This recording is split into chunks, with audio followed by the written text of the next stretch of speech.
Halo semuanya, selamat datang di channel Auto Driver. Akhirnya kami mereview mobil ini. Ini adalah sebuah SMK Bima 1.3.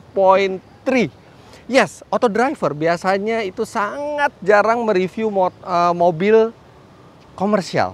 Dan biasanya produsen mobil komersial juga sangat jarang menyediakan mobil tes. Karena memang sebagian besar review kami mobil passenger. Sedangkan mobil komersial seperti ini adalah untuk usaha, untuk pengangkutan yang sangat-sangat jarang kami review. Tapi akhirnya kami bisa mereview mobil ini karena ini adalah mobil yang menyandang merek lokal SMK. Dan akhirnya mereka bersedia menyediakan unit tes untuk kami. Ini unit tes ini baru berjalan 300 km walaupun memang registrasinya ini sudah 2 tahun dari 2019. Jadi mobil ini tidak pernah dipakai dan akhirnya sekarang bisa kami review. Oke, kita mulai dari mana mereview mobil ini?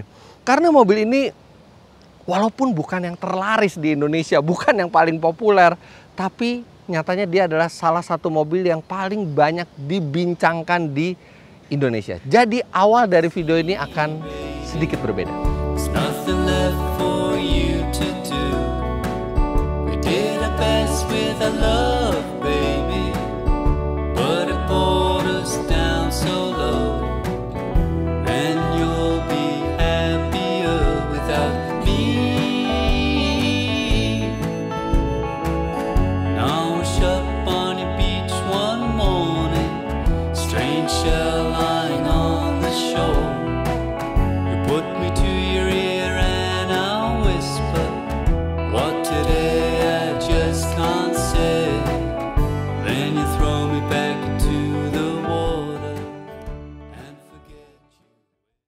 Well, SMK adalah sebuah perusahaan otomotif lokal yang berbasis di daerah Solo, Boyolali tepatnya. Nah, dalam perjalanannya SMK beberapa kali bekerja sama dengan pabrikan mobil luar untuk mengimpor mobil dan kemudian merancang ulang di sini. Dan di 2014 mereka membuat sebuah prototipe mobil SUV yang dinamai SMK Garuda kalau tidak salah, dan itu basisnya adalah Chery Tiggo. Nah, saat ini SMK berkonsentrasi menjual mobil komersial seperti ini yang itu untuk kebutuhan pedesaan, dan saat ini yang mereka jual adalah SMK Bima 1.2 dan 1.3. Ini adalah tipe 1.3 1300 cc seperti yang kami tes dan dijual dengan retail price 125 juta rupiah on the road Jakarta. Untuk SMK ini mereka memang tidak menampik bahwa mereka bekerja sama dengan pihak luar, dan mereka juga bilang bahwa sebagian dari mobil ini itu masih diimpor dari luar negeri. Tapi mereka mengklaim ada 60% komponen lokal atau kandungan lokal yang ada di mobil ini, yang nanti kita lihat apakah, saya tidak mungkin menghitung 60%, tapi kita lihat apakah ada sejumlah komponen lokal di mobil ini. Berapa harga yang ditawarkan mobil ini, bagaimana after sale service-nya, bagaimana performanya di jalan, dan apakah layak untuk dibeli. Itu yang penting dari sebuah mobil. Tapi seperti itu kira-kira pembahasan kita di awal mengenai identitas dari SMK dan SMK Bima ini. Sekarang kita lihat eksteriornya. Well, memang eksterior sebagian besar ya di depan kita lihat, karena kalau pick up ya belakangnya eksteriornya begitu-begitu aja. Tapi bagian depan dari SMK Bima 1.3 ini menarik. Ini sangat sporty dan agresif untuk sebuah pick up. Lihat saja, ini tidak sekaku pick up lainnya, dia lebih luas, ada fog lamp. Kemudian grillnya ini juga mungkin menyerupai BMW ya. Dan lampunya juga keren dengan clear glass dan lampu proyektor. Walaupun bukan LED ya, tapi ini sudah lampu proyektor. Dan tidak ada yang salah dengan moncong mobil ini. Bahkan kami menilai ini adalah salah satu pick up yang bentuknya paling atraktif di jalan. Ini logo SMK-nya. Kemudian untuk aki dan kaca itu juga sudah dibuat di Indonesia. Untuk ban menggunakan 14 inci 175/65R14, menggunakan ban produksi Indonesia, ini GT Radial, dan pelek juga diproduksi di Indonesia walaupun pelek kaleng. Dan yang menarik adalah logo SMK di sini ini bukan sekedar tempelan, tapi ini logo yang benar-benar dicetak dari metal. Sini. Kemudian untuk baknya Anda bisa lihat ini mobil panjang sekali. Panjang dari mobil ini secara keseluruhan itu hampir 5 meter, 4,93 meter tepatnya. Lebarnya itu lebih dari 1,7 meter. Dan ini rasanya di kelasnya ini adalah bak yang paling besar, serta bak ini juga ada pijakan kakinya jadi gampang naik ke dalam. Dan ini kapasitas angkutnya hampir 1 ton. Tepatnya dia bisa 950 kg. Dan itu yang penting buat konsumen mobil ini karena dia yang akan membawa profit bagi perusahaan yang diangkut di belakang ini. Nah, bak ini juga cukup fleksibel karena dia bisa dibuka ke belakang dan ke samping juga. Nah, seperti ini, dan di bagian sisi sana juga bisa untuk mempermudah loading serta unloading barang. Cukup gampang loading dan unloadingnya ini.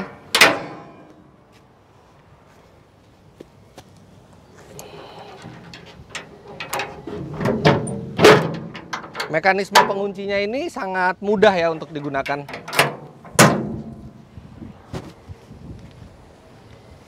Jadi walaupun dari depan itu terlihat imut mobilnya, tapi kalau dari samping ini nggak seperti pick up, ini seperti truk compact. Lebih seperti truk compact. Besar sekali bak belakangnya. Di bagian belakang ini juga ada pijakan di kanan dan di kiri. Ini untuk kita naik ke baknya secara mudah. Lampu belakangnya ini cukup atraktif ya, walaupun bentuknya kotak, tapi dia ada kontur 3 dimensi dan dia dilengkapi dengan fog lamp belakang. Dan itu sangat berguna ketika kita berkendara melewati hujan yang sangat deras atau kabut yang tebal, karena sangat tidak disarankan di kondisi seperti itu kita menggunakan hazard. Jadi kalau di SMK ini kita bisa nyalakan fog lamp belakang. Untuk logo SMK-nya ini stiker ya di sini ya. Jadi dan Bima 1.3-nya juga stiker. Mungkin lebih keren lagi kalau misalnya dibikin grafir gitu ya. Jadi kelihatan, tapi mungkin ini juga untuk mengurangi cost. Dan ini baknya emang gede banget. Nah, oke, sekarang kita lihat bagian mesinnya. Sekarang kita lihat mesinnya, tapi kita lihat dulu ini memang grillnya bahannya bukan kualitas terbaik ya. Kualitas pembuatannya tidak terlalu halus, bahkan terkesan kasar. Ya mungkin itu bukan masalah untuk sebuah mobil niaga. Tapi yang lebih penting di sebuah mobil niaga adalah mesinnya. Sekarang kita lihat apa mesinnya. Loh, oh iya, ini pick up, mesinnya di bawah situ. Oke, kita lihat di depan ini ada dongkrak, ada minyak rem, ada radiator nih. Kemudian ada peringatan-peringatan yang sudah dalam bahasa Indonesia. Perhatian, jangan dibuka waktu panas, periksa cairan pendingin, ini semua sudah bahasa Indonesia. Di sini ada sikring, kemudian klakson. Ya, ternyata mesinnya bukan di sini. Tidak ada crumple zone ya, jadi sama seperti minibus lainnya. Ya mungkin ini ada moncongnya sedikit lebih panjang, tapi tetap saja ini bukan mobil yang aman kalau tabrakan. Sekarang kita lihat mesin benerannya ada di dalam. I'll be happy out there, baby. Fish below and stars above. And you'll be happier without me. Oke, mesinnya ada di bawah sini. Pertama kali untuk membuka kita harus lipat kursinya seperti ini. Buka kaitannya. Nah, kurang.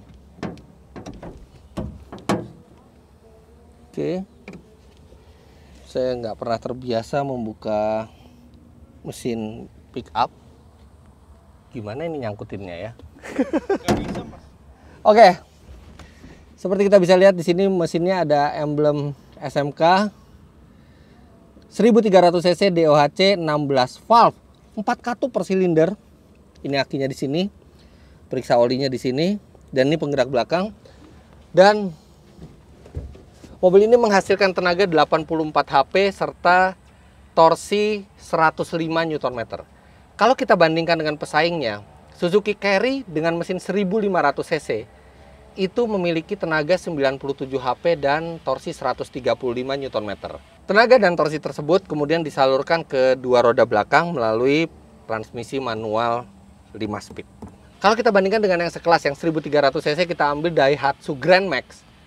Dia memberi tenaga 87 HP dan torsi 115 Nm. Artinya, ya memang mesin ini lebih kecil tenaga dan torsinya, tapi tidak jauh berbeda dengan Daihatsu Grand Max. Sekarang kita lihat interiornya. Ya memang ini lagi-lagi bukan bagian yang penting di sebuah mobil niaga, karena yang nyetir mobil ini bukanlah orang yang membelinya biasanya. Ini adalah pekerja dari orang yang membeli mobil ini. Tapi mobil ini ternyata dalamnya cukup keren untuk ukuran pickup. Satu, desainnya tidak terkesan asal pasang, tapi ini memang desain yang dibuat cukup modern untuk sebuah pickup. Ada radio yang ini radionya seakan-akan terintegrasi karena bentuknya tidak standar, tapi dia hanya bisa radio dan USB. Jadi ada sambungan USB juga di sini. Ada tempat penyimpanan dan ini AC. Ini sudah lengkap. Ada pengaturan fan, ada pengaturan dingin panas, dan ada pengaturan arah hembusan. Sayangnya yang kurang adalah kompresor AC-nya yang belum ada. Yes, jadi mobil ini sudah support sistem AC, tapi kompresor AC-nya belum ada. Dan memang itu bukan seperti kewajiban atau hal yang harus dipenuhi sebuah pick-up. Tapi kalau kita mau pasang sendiri, bisa. Kita bisa pasang sendiri kompresor AC, karena kalau misalnya kita coba, nah ini udah nyala, fan-nya udah nyala. Bahkan ini pengaturan anginnya ini sudah nyala. Bisa ke kaki, bisa ke depan. Dan yang paling menarik ini benar-benar ada pemanasnya. Jadi kalau kita masukkan ke merah, dia akan mengambil panas dari mesin. Hangat.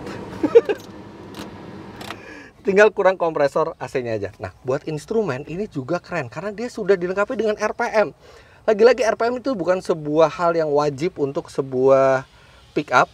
Dan kemudian layar informasi di tengah itu digital, itu untuk odometer, trip meter, suhu mesin, temperatur, dan ini semua dia digital. Jadi nggak ada lagi level bahan bakar dengan jarum atau temperatur, semuanya digital. Tidak ada MID memang untuk konsumsi bahan bakar, tapi nggak masalah. Dan tidak ada airbag, walaupun ada tempatnya. Ini kelihatan, ini tempat buat airbag, ini tempat buat airbag. Dan kami juga tidak mempermasalahkan tidak ada airbag. Kenapa? Karena kalau terjadi tabrakan, head on misalnya, sepertinya mau airbag sebagus apapun tidak akan banyak membantu. Saya akan kejepit juga, karena ini memang jenis mobil yang bukan untuk keselamatan. Ini untuk ngangkut barang di pedesaan. Kemudian posisi duduk, ini bisa diatur slidingnya dan recliningnya. Dan ini posisi duduknya tidak ergonomis. Ini kaku, dibandingkan Carry jauh lebih ergonomis Carry, dan Grand Max juga lebih ergonomis. Ini kaku sekali, posisi berkendaranya tidak akan nyaman untuk perjalanan jauh. Tapi ya memang lagi-lagi kenyamanan atau ergonomis duduk itu bukan satu hal yang penting di sebuah pickup. Koplingnya enteng, ini benar-benar mungkin karena masih baru kali ya. Ini enteng, dan yang paling menarik di mobil ini ada headrest. Jadi ini juga bukan standar untuk sebuah pick up ada headrest, tapi dia ada headrest dan headrestnya cukup empuk. Walaupun memang kapasitas kursinya ini tidak 3 penumpang seperti kebanyakan minibus, tapi dia hanya 2 penumpang, tapi dilengkapi dengan jok yang proper, headrest, dan satu lagi seat belt 3 titik otomatis. Pada saat saya melakukan Cabriolet Challenge menggunakan Suzuki Carry saja, itu menggunakan seatbelt yang tidak otomatis. Ini seatbeltnya otomatis. Jadi bisa faktor keselamatannya sedikit lebih baik karena ada headrest dan seatbelt yang otomatis itu. Bahkan ketika kita berjalan, kalau kita tidak menggunakan seatbelt juga ada peringatan seatbelt. Kemudian ini ada listrik 12 volt, asbak. Ini perlu karena banyak pengemudi yang merokok, pengemudi pickup. Kemudian di sebelah kanan, ada fog lamp depan, tadi yang sudah saya bilang. Dan yang menakjubkan apa? Ada fog lamp belakang. Itu standar mobil Eropa, dan ini mobil ada fog lamp belakangnya. Buat apa di sebuah pick up? Oke. Tidak ada power window, yang ada window by power. Dan hazard. Kualitas pembuatannya saya tidak bisa bilang bagus, terkesan kasar, kemudian tidak memperhatikan presisinya, bahkan nih warnanya juga belang antara warna yang di tengah dan di pinggir. Memang tidak terlihat dibuat untuk kualitas, tapi lebih ke fungsional dan daya tahan. Nah, ini yang menarik nih. Kenapa ada lampunya lengkap sekali nih? Ada lampu baca supir, ada lampu baca navigator. Ini juga terlalu mewah nih untuk sebuah pick up. Lampu normal. Ya, memang rasa-rasa tuasnya di sini tidak ada yang rasanya premium ya. Semuanya rasanya kasar. Khas mobil niaga. Nah, ini kalau kita buka lacinya, lacinya tidak soft opening ya. Tapi di dalam ini ada buku panduan kendaraannya. Jadi ini buku panduan kendaraan yang sudah berbahasa Indonesia. Ada dimensinya semua. Dan kalau dilihat sekilas ini buku panduan yang proper. Bahasanya benar, terstruktur pembahasannya, dan lengkap juga informasinya. Untuk SMK Bima 1.3. Kenapa tidak untuk 1.2? Karena 1.3 dan 1.2 itu sebenarnya mobil yang berbeda total. Bukan hanya mesinnya, tapi itu adalah mobil yang berbeda. Makanya sekarang manualnya hanya SMK Bima 1.3 seperti yang kita review kali ini. Nah, sekarang saya udah nggak sabar pengen nyetir. Kita nyalain dulu mesinnya. Mesinnya halus. Tidak ada getaran yang sampai ke dalam kabin.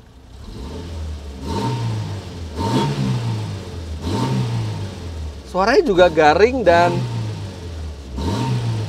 rasanya cukup responsif gas-gasannya. Oke, kita langsung coba saja. SMK Bima, bagaimana rasanya ketika dijalankan? Secara mengejutkan, yang langsung terasa ketika berjalan adalah mesinnya yang responsif.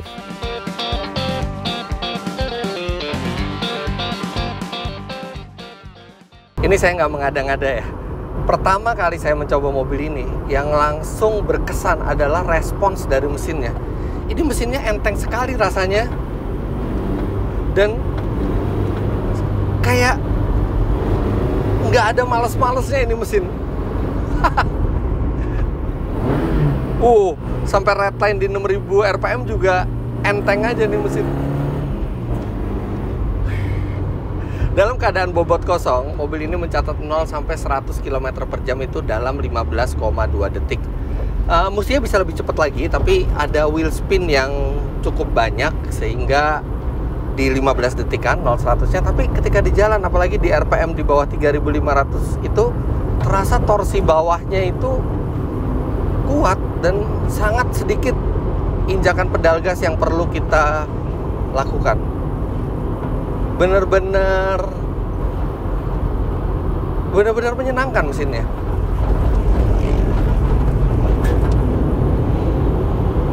Tapi memang ada satu problem di mesin ini. Kalau dilihat dari rekomendasi yang ada di samping tangki bensin, dia merekomendasikan di atas oktan 92 untuk bahan bakarnya, dan itu agak kurang tepat sebenarnya untuk mobil niaga yang untuk di pedesaan. Jadi kalau misalnya diisi Pertalite misalnya, secara teoritis pasti akan turun tenaganya.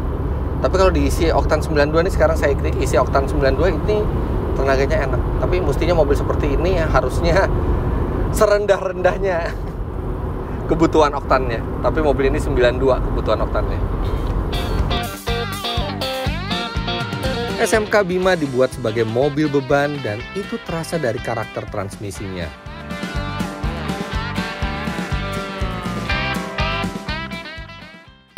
Ya, rasio gigi reduksinya tuh besar gitu. Jadi gigi 1 tuh sangat pendek, kita udah harus pindah ke gigi 2. Bahkan sebenarnya gigi 2 itu bisa dipakai untuk start awal. tidak ada masalah. Gigi 1 tuh mungkin hanya dipakai kalau misalnya beban yang sangat berat atau tanjakan yang sangat terjal. Dan ini gigi 1, 2, 3, 4, 5 itu bagaikan close ratio, dan ini saya di gigi 5. Kalau saya lari 80 aja udah 3.500 rpm. Kalau saya lari 100, wow, ini udah sampai 4.300 rpm, tinggi sekali. Jadi terlihat bahwa karakter rasio gigi di mobil ini memang bukan untuk high speed. Bahkan dari 40 km per jam aja kita udah bisa masukin ke gigi 5 dan berjalan normal. Jadi ini memang buat kebutuhan yang di jalan-jalan kecil yang tidak perlu kecepatan tinggi, karena di jalan tol mesinnya sangat meraung.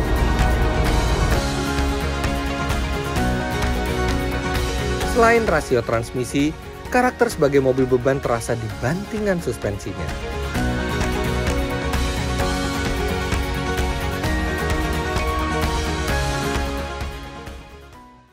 Ya, biasanya kalau minibus itu depannya empuk, memang belakangnya keras, tapi ini depannya juga keras. Mungkin karena dia dirancang untuk membawa bobot 1 ton kali ya. Tapi hasilnya karena dia keras, ini jadi salah satu minibus yang pengendaliannya paling sporty. Lihat ini, saya jalan hampir 80 km per jam dan menikung tajam. Terasa sangat stabil pengendaliannya. Ini mungkin pickup paling stabil yang pernah saya coba, karena ya bantingannya keras.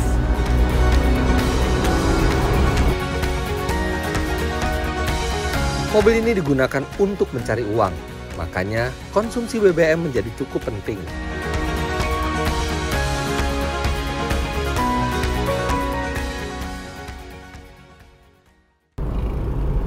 Tapi dari hasil tes kami nggak irit-irit amat sih. Di rute dalam kota dengan kecepatan rata-rata 22 km per jam, mobil ini mencatat 10,9 km per liter. Sedangkan di rute tol dengan kecepatan rata-rata 90 km per jam, nggak jauh beda, mobil ini mencatat sekitar 13,2 km per liter. Nah, sebenarnya yang paling irit mobil ini adalah ketika berjalan konstan pakai gigi 5 di 60 km per jam, itu bisa di atas 15 km per liter. Itu karena rasio giginya.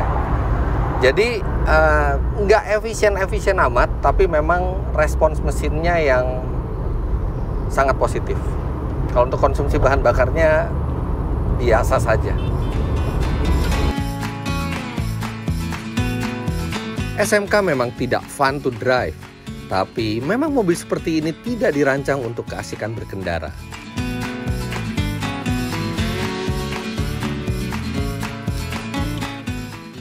Iya, posisi duduknya ini sangat kaku.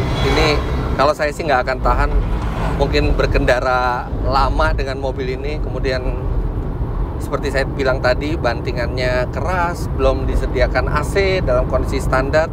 Tapi untungnya ini koplingnya enteng dan perpindahan giginya ini enak.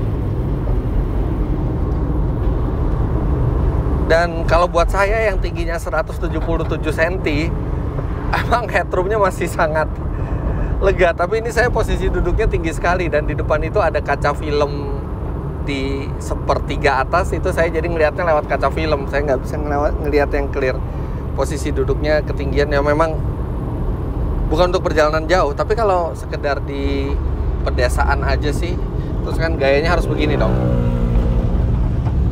Kalau klakson mati.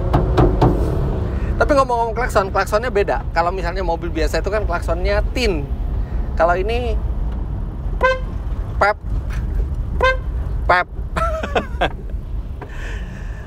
Ya, ini memang mobil untuk pedesaan, bukan untuk perkotaan. Dan ini mobil memang untuk bisnis, bukan dipakai untuk sehari-hari.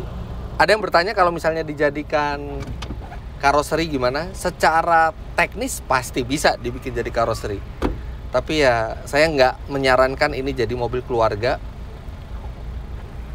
Rasa nyetirnya memang mobil niaga dan tidak ada crumple zone juga. Udah, ini memang mobil untuk di jalan pedesaan, untuk di daerah-daerah yang merupakan tempat usaha dari pemilik mobil ini. Ya, saya mestinya nggak boleh mereview ini sebagai orang yang membeli mobil ini, tapi kalau sebagai drivernya sih ya lumayan happy lah.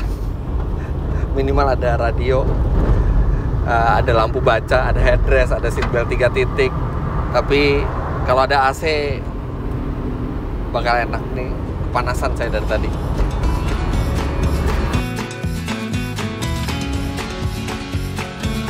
Secara dimensi SMK cukup besar dan panjang, dan itu agak menyulitkannya bermanuver di jalan sempit.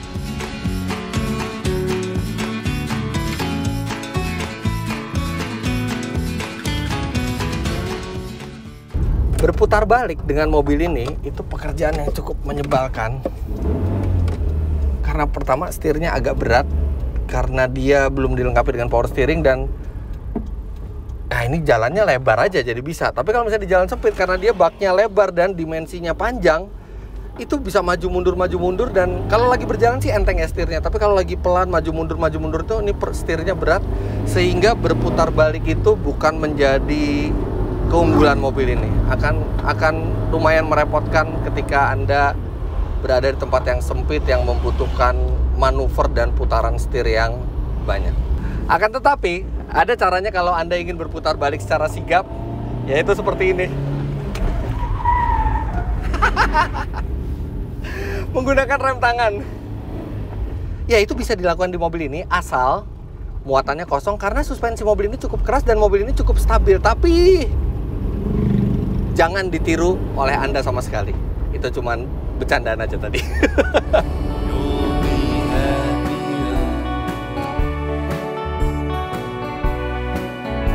Secara produk, SMK Bima 1.3 ini cukup menarik.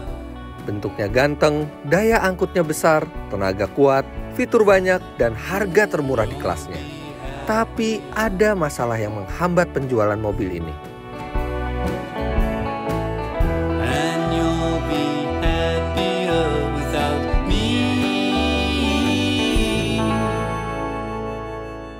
Yang pertama, jaringan dealernya dan jaringan after sales-nya masih sangat terbatas. Bahkan masih berpusat di Boyolali.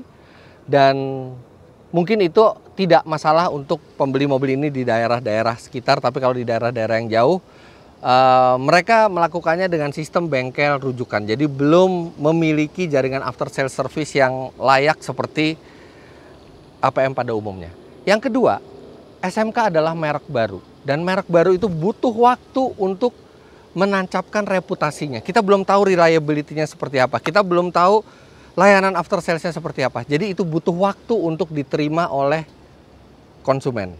Kemudian masalah selanjutnya adalah ketersediaan unitnya yang memang belum banyak. Mereka baru memproduksi 300 unit mobil ini, dan itu sudah terjual ke banyak instansi pemerintah, airport, TNI yang mereka mengambil mobil ini, sehingga untuk konsumen biasa itu sekarang lagi tidak bisa membeli. Dan menurut pihak SMK, mereka juga sedang berhenti produksi sementara karena pandemi COVID ini. Ya, kita berharap mereka bisa jalan lagi, karena sebenarnya SMK ini semangatnya sangat baik, membuat mobil merek lokal. Tapi kalau nanti berjalan lagi, kalau bisa dikelola lebih profesional lagi, ini akan menjadi mobil yang bisa lebih membanggakan bagi kita rakyat Indonesia. Iya, seharusnya dia bisa lebih kompetitif lagi harganya kalau misalnya tidak kebanyakan fitur. Mobil ini agak-agak kebanyakan fitur. Contohnya ada sistem audio di dalam, ya memang itu hiburan buat driver, tapi bisa kalau itu dicopot. Kemudian ada fog lamp depan, ini juga sebenarnya nggak terlalu berguna untuk mobil komersial. Fog lamp belakang, kemudian lampu baca, itu juga biasanya nggak perlu untuk sebuah pick up. Bahkan kursi juga ada headrest, seat belt 3 titik. Kalau itu dikurangi, mungkin itu bisa lebih kompetitif lagi harganya. Tapi ya kami appreciate mereka memasukkan semua ini dan tetap harganya termurah di kelas. Kami berharap SMK bisa segera berproduksi lagi, bisa lebih diterima oleh masyarakat Indonesia, bisa lebih berkembang dan menciptakan lapangan pekerjaan baru bagi putra-putri Indonesia di pabrik mereka, serta bisa meluaskan jaringannya ke seluruh Indonesia, dan yang paling penting dikelola secara lebih profesional layaknya sebuah merek mobil. Seharusnya kita bangga ada perusahaan yang berani membuat mobil dengan merek lokal. Terlepas bekerja sama dengan siapapun, itu adalah hal yang wajar. Perjalanan SMK ke depannya masih sangat panjang dan saya yakin akan banyak rintangan ke depannya. Tapi setidaknya kita harus apresiasi mereka berani membuat mobil merek lokal karena tidak semua orang berani melakukan apa yang SMK lakukan. Jadi begitulah hasil review kami terhadap SMK Bima 1.3 ini. Jangan lupa Anda klik like bila menyukai video ini, komentar di bawah, dan subscribe ke channel Autodriver jika Anda belum. Main-main ke web kami di www.autodriver.com, serta download aplikasi kami Autodriver di Google Play Store. Terima kasih banyak Anda sudah menyaksikan. Sampai jumpa di review selanjutnya. Bye-bye.